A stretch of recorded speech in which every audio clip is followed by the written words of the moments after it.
Good afternoon. Good afternoon, and thank you for being here. I'm coming to you this afternoon after 3 very productive days, very full days here in China. I've spent the past 3 days meeting with U.S. business leaders that haven't seen a commerce secretary in person on the ground in China for more than 5 years. I met with leaders of U.S. educational institutions. I had a wonderful opportunity to meet with students from the United States and China.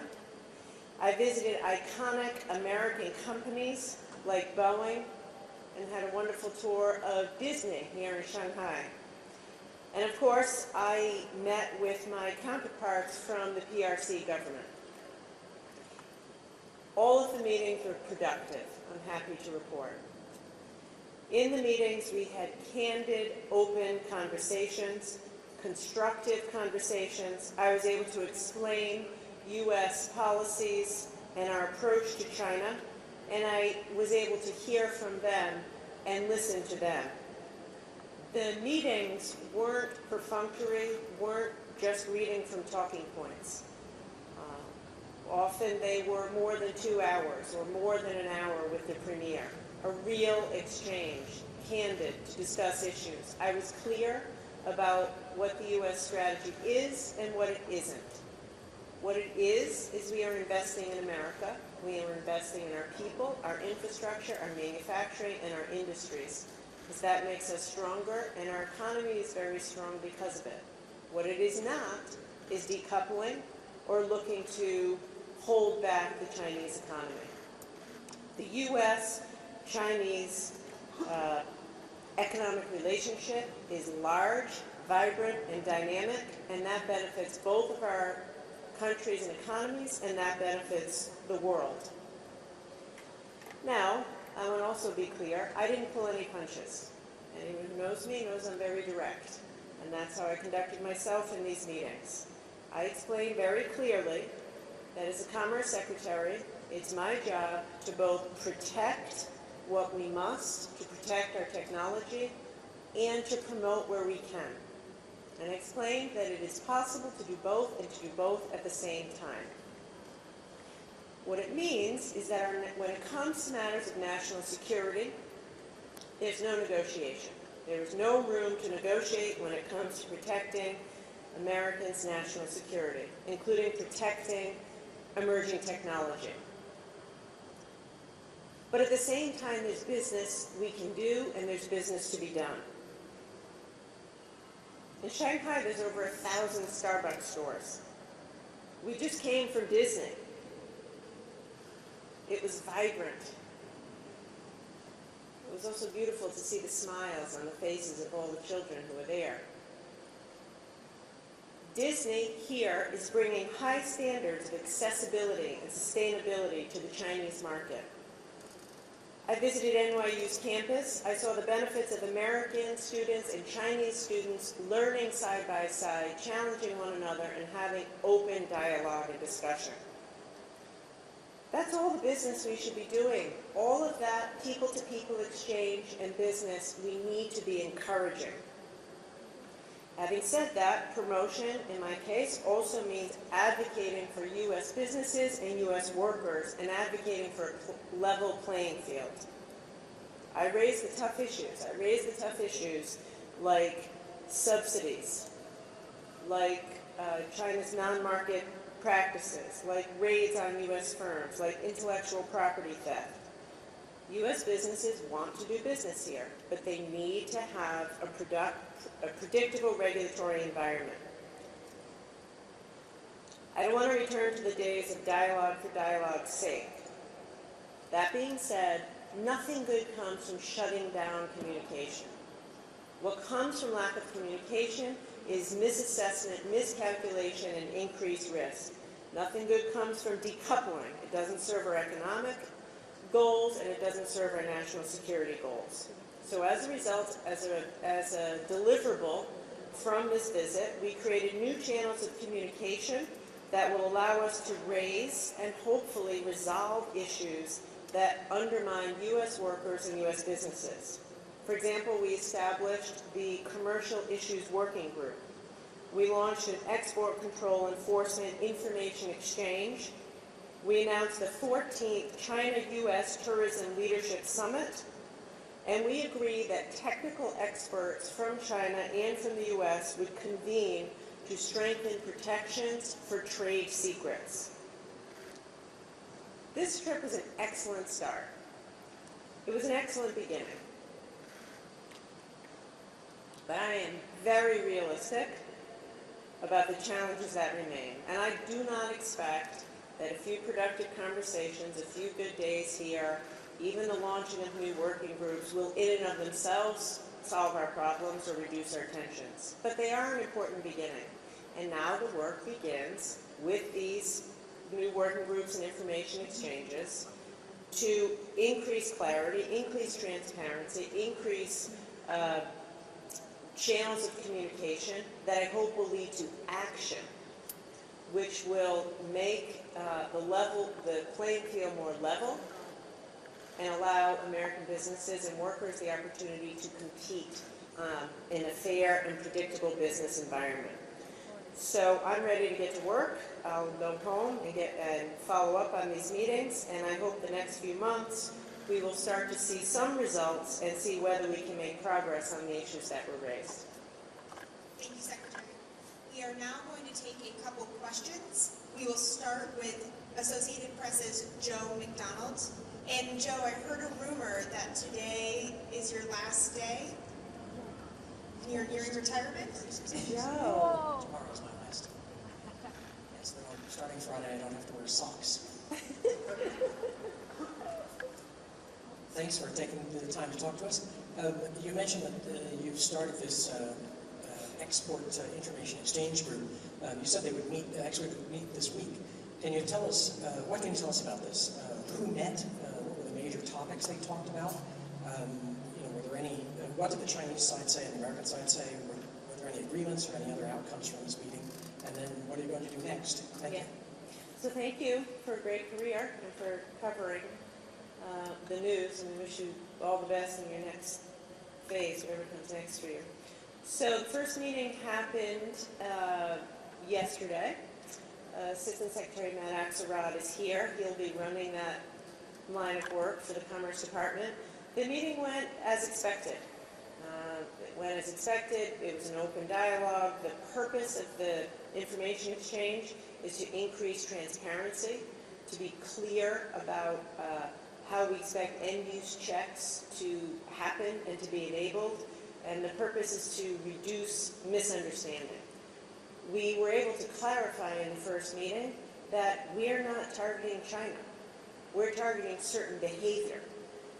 We're targeting actions and behavior which undermine U.S. national security, and we sought to begin clarifying our procedures. So what do I expect? I expect continued communication. They will meet several times officially, but I expect there'll be I know there'll be constant informal communication, sharing information.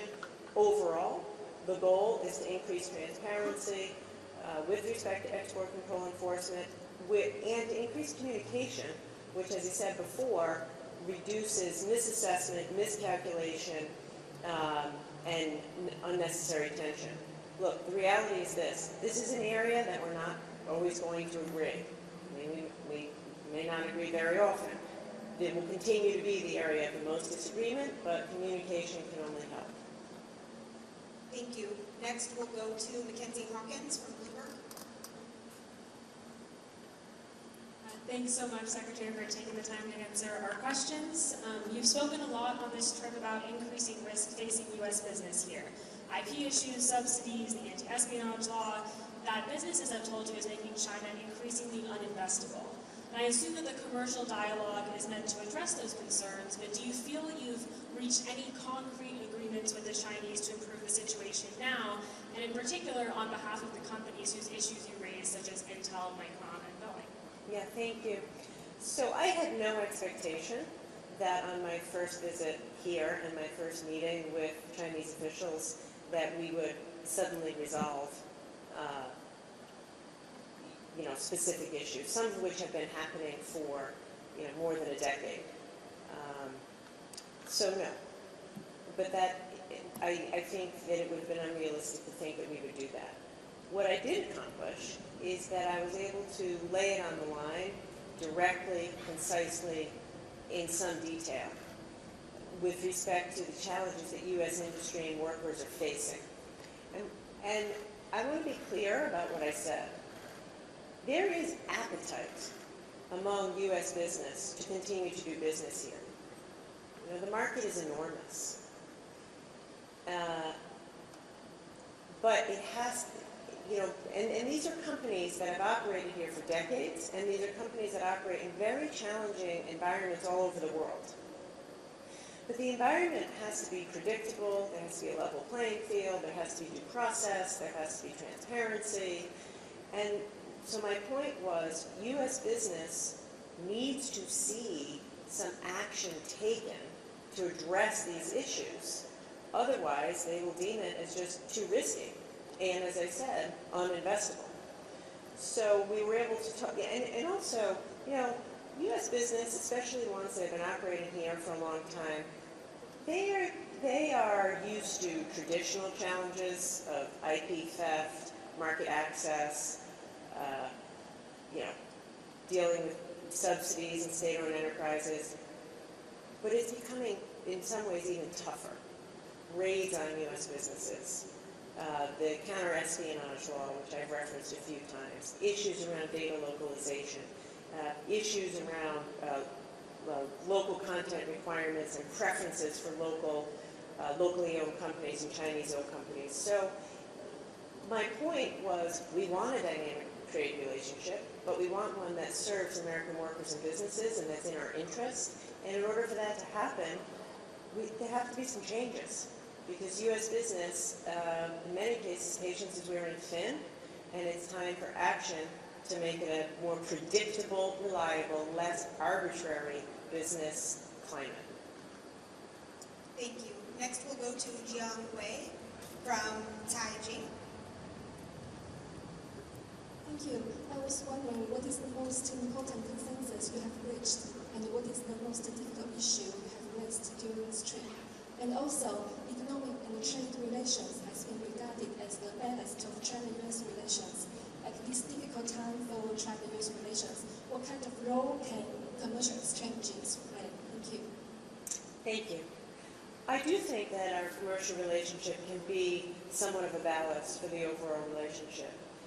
It is my hope that, as I said, people-to-people exchanges, cultural exchanges, more travel and tourism, doing more business together is a way to reduce tension and provide practical, concrete opportunities to work together for the benefit of both of our countries.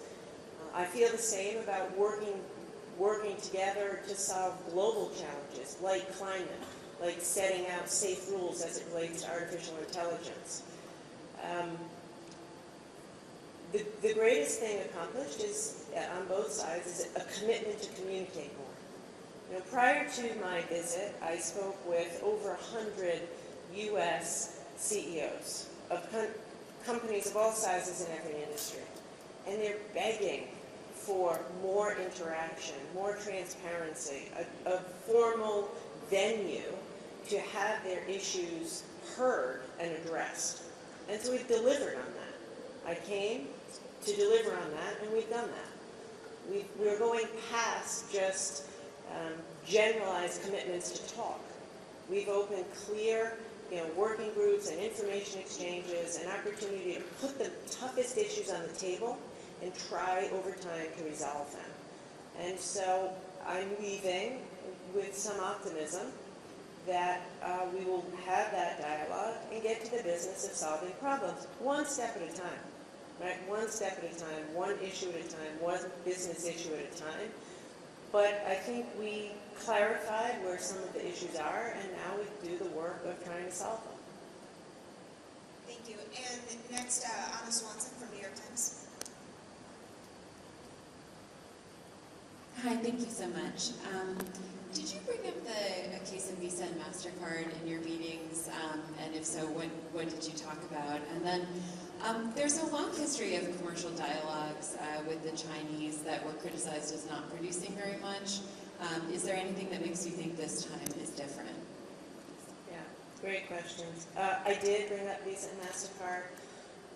I use that as an example of where we need reciprocity and a level playing field. When we talk about a level playing field, Alipay and UnionPay are able to operate freely in the United States and do, whereas our companies are not able to do that here and have been waiting for final approval of a license for years. It did not resolve anything, but I thought that it was important to put the issue on the table and to give voice to what I think are, legitimate concerns.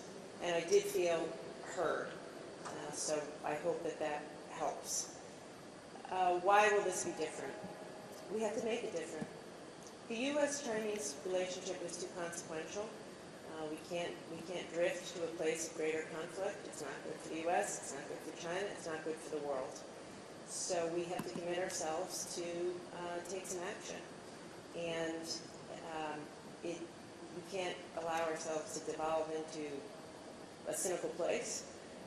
As I said, this is the beginning of new dialogues. This is the beginning of a new approach.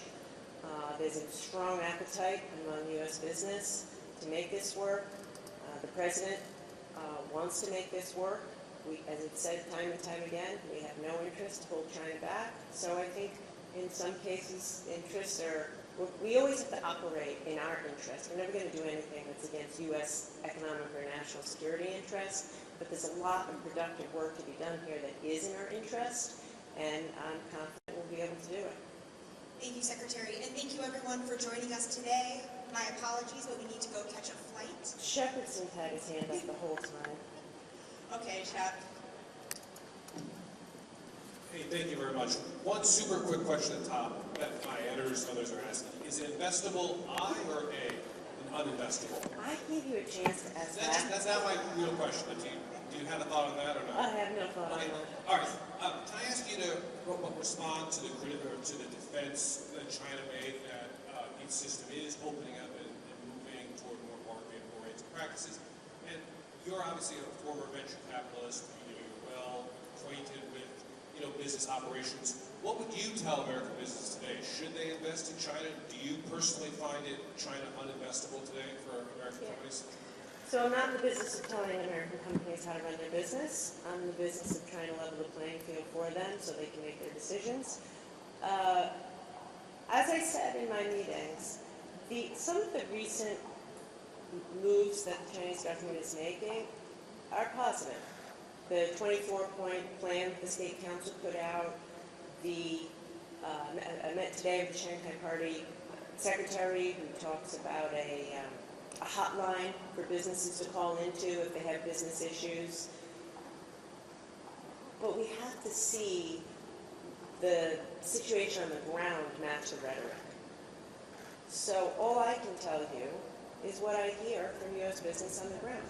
I hear about unfairness, arbitrary decisions, a lack of due process, raids on their businesses that go unexplained, tens of millions of dollars in fines for reasons that aren't clear. And so my point is that action speaks louder than words, and as long as that is happening on the ground, that makes it very risky for U.S. businesses to do business here. Thank you. All right, thanks everyone.